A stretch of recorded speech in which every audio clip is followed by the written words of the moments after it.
Hi, I'm Dan Rogers. And I'm Jason Padilla. We are bereavement coordinators here at Tabitha, and today we'd like to talk to you about the 6 needs of grief as defined by Alan Wolfelt in his book, Understanding Your Grief.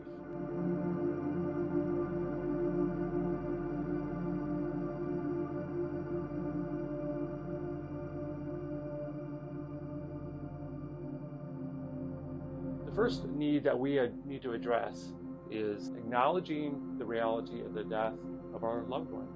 And one of those things we have to do is to retrain our brains. Our brains have been conditioned to always knowing that our loved one is at a certain place at a certain time. And so it might be in the bed next to us and we roll over and realize they're no longer there. Or it might be at 5 o'clock when our loved one doesn't come home. Each time we acknowledge the reality of their death as we do this, and our brain will be retrained. A second need is that we need to feel the pain. And so I can say to my head that my loved one is no longer there.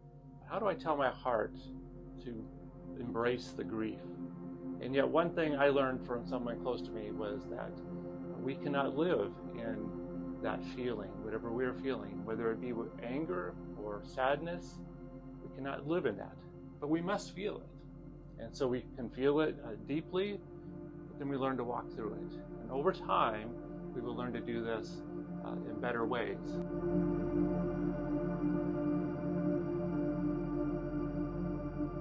That third need of Dr. Alan Wolfelt's 6 Needs of Mourners is remembering the person that died. So this includes both good memories and bad memories. You know, we don't want to just remember their death and how they're missing from our lives, but also we want to reflect on all of the happy memories, the funny stories, all of the different things that they left with us and taught us and shared with us. So remembering that person that died includes both acknowledging that they're gone, embracing the loss, but also remembering that whole story behind them, all the joyful times and the fun times as well. And so now that our loved one is gone, whether they be a spouse or a parent or even a sibling, you know, what is it like to have a life that doesn't have them in it? And so it might be some small things that we learn how to do, and just really learning how to deal with things and be involved in this new world that doesn't have them in it.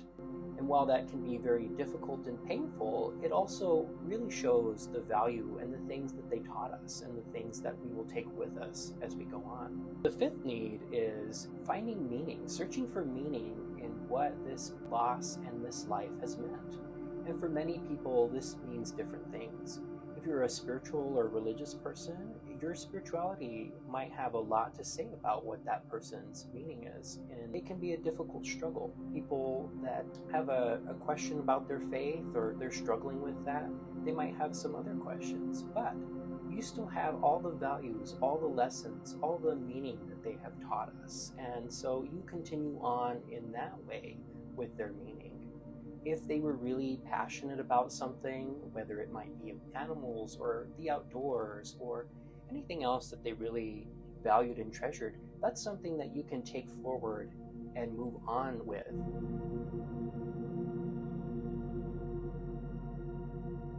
The final need that we have to address in our grief is that we cannot do it alone. We need to find a support system to help us through.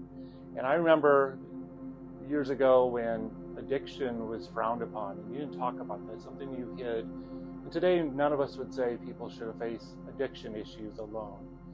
And grief sometimes has been viewed that way as well, that we have to do it alone. And that is not the case. And so we need to reach out and find those that can help us during our times of need. And that may change. Sometimes we may need a group. Sometimes we might need an individual. But whoever it is that can support us, we need to reach out to them.